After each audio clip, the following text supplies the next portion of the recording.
But let's talk about the deviants that engage in viewing, downloading, and trading. Oh, well, howdy, y'all. Unky T here. Now, I remember telling you a while back I weren't going to do no more of these videos because it'd just take a piece of my soul and tear it up and stomp on it and throw it in the garbage. But I think this kind of information is the most important stuff to get out there, to know that we are truly heading in towards the end of times.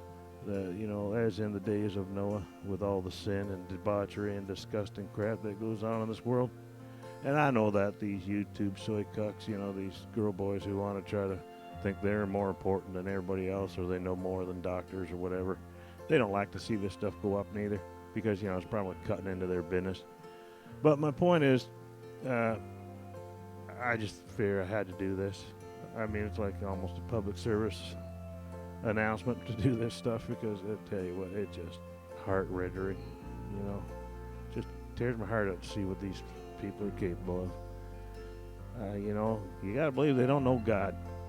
But anyways, having said that, yeah, here's another one for you.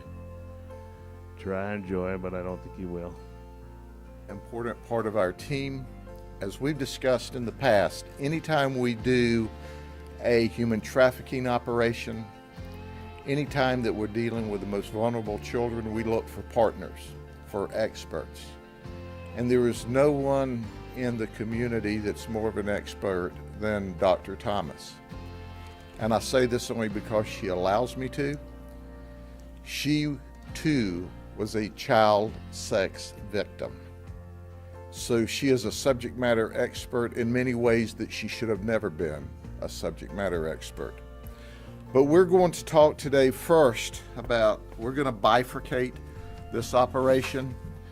We're going to first talk about the pornography, the child pornography, and I'm going to introduce you to these folks. As I've said over and over before, parents have got to look out for their children, because there are deviant people like this that are looking out to attack their children.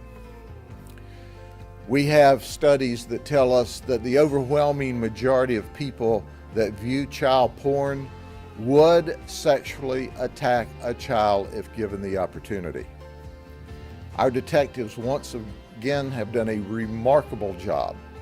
Our detectives are simply the very best in this business, and I think if you didn't already agree, you will by the end of this press conference today, when you see the remarkable work that they did, because, as I'm going to tell you in detail, they found 5 child victims this time.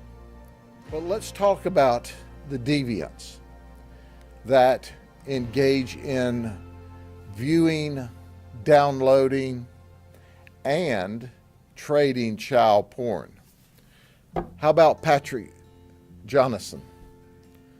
Patrick is 33 years of age. He was a corrections officer for the Florida State Prison Sentence System, the Department of Corrections. We charged him with 26 counts of child porn, 1 count of sharing or transmission of child porn. He confessed to us. His bond was set at $135,000. He said that he's been looking at child porn for 10 years. And listen to this. This is a guy who is charged with holding people in prison that violate the law. I knew one day you'd be here to pick me up. Are you kidding me? The guy who is supposed to be working in the system to safely house prisoners admitted that he looked at child porn and he knew we'd be there to arrest him.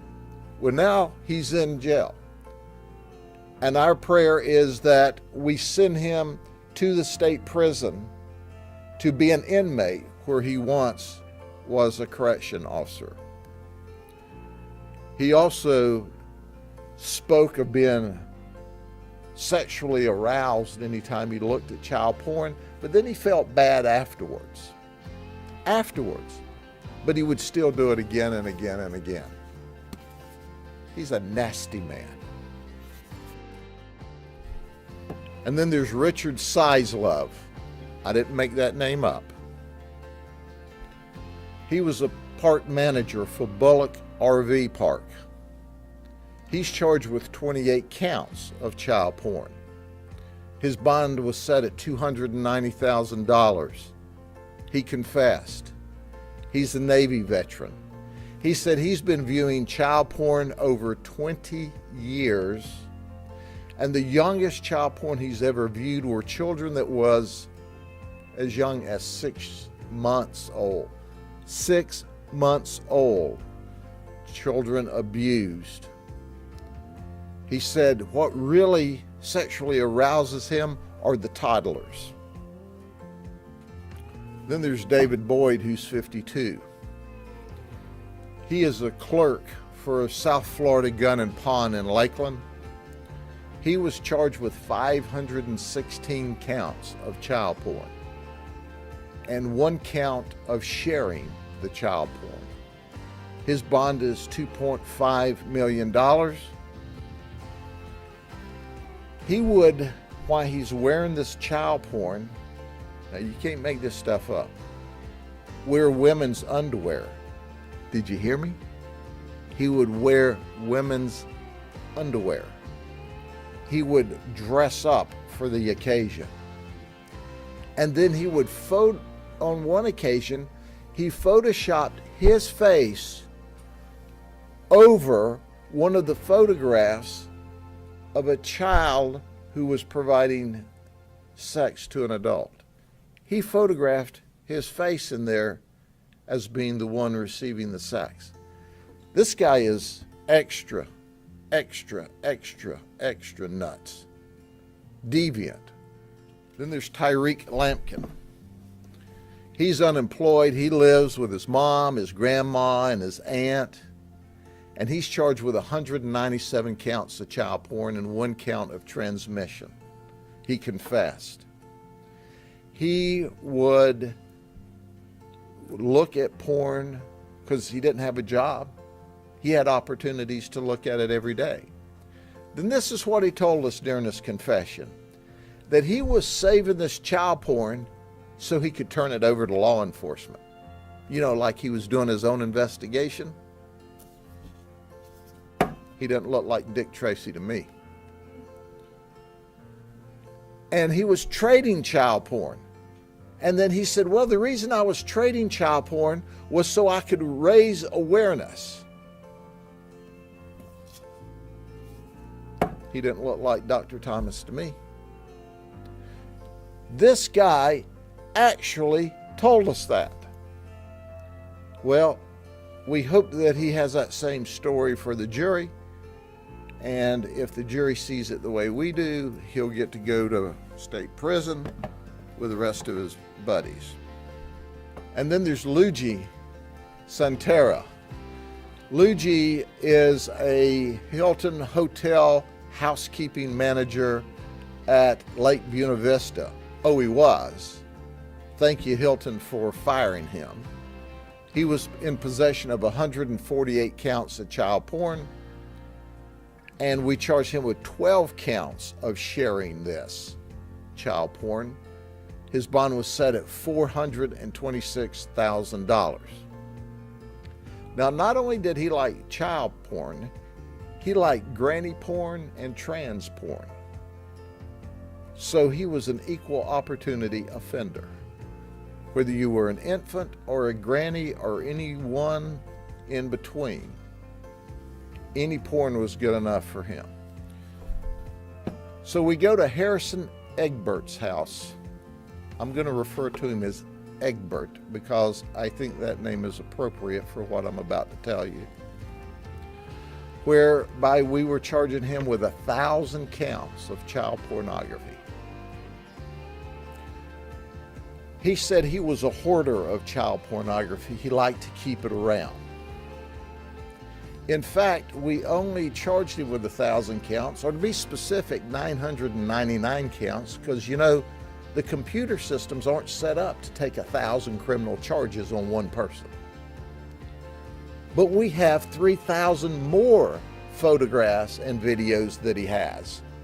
So if what I'm about to tell you doesn't get him in prison for about 18 life felonies or 18 different life terms, nothing will. He was a U.S. Marine veteran. He worked for Lead Feathers in their custom shop as an armorer. Lead Feathers is a very popular gun store in the Winter Haven area with a great reputation, but little did they know they had a deviant and a pervert as an armorer who worked in their custom shop. But during the investigation, part of the interview circles around, do you know child victims? And during the interview, he admitted that he was a hands-on offender, that he had created child porn with 2 children he had access to. Those children, at the time he created this child porn, were 5 years old and 3 years old. And he did this after he got them into a shower. And then Egbert told us about a friend of his, David Lavin Jr. David Lavin Jr. is a contractor. He installs audio, video equipment, and apparently Department of Transportation requires some kind of certifications on trucks. So he didn't work for DOT, he would work for different trucking companies, certifying that their trucks were eligible to drive on the highways. He's married, this gets complicated, to Ivanette Leon, who's 30. Okay? I'll get back to her in a minute. She's not out of the box either. So he said, Egbert tells us that he and his friend both have sexually battered a little girl that they found access to, who was between 6 and 8 years of age. A female. On multiple occasions when she was as young as 6. Over a 2-year period. We found videos of their sexual conduct. Now keep in mind, when they created this child porn and they sent it out, these children will be victimized for the rest of their lives. There's no way to wipe it and get it off of the internet. And I can tell you, our big internet companies that created this infrastructure could stop it, but they don't because they're greedy. You see, money is more important to them than the fact that children have been victimized. If I may interject for just 1 second, it has been my experience with these social media companies and whatnot that money really isn't the issue. What is the issue is spreading the evil and the satanic way of life that they want to spread throughout all the peoples of this world to separate them from God. It's as simple as that.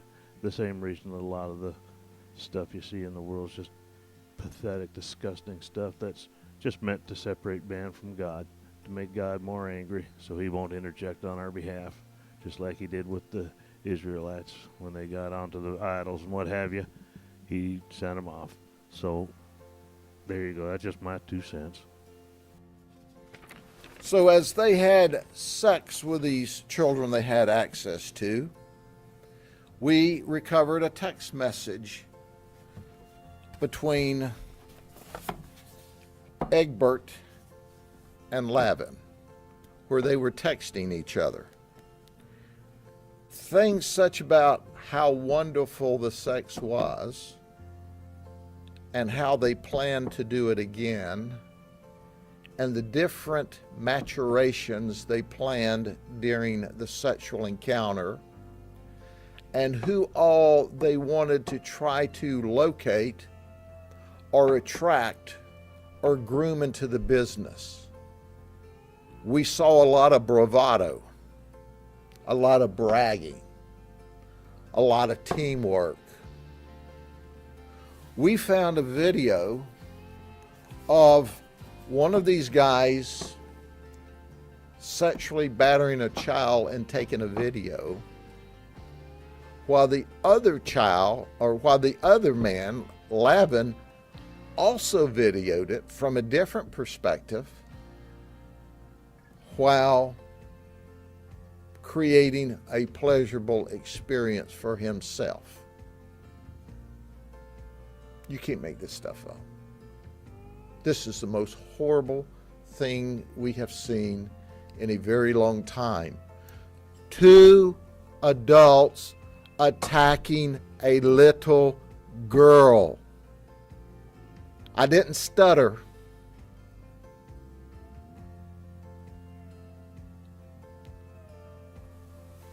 And we have multiple pictures of this.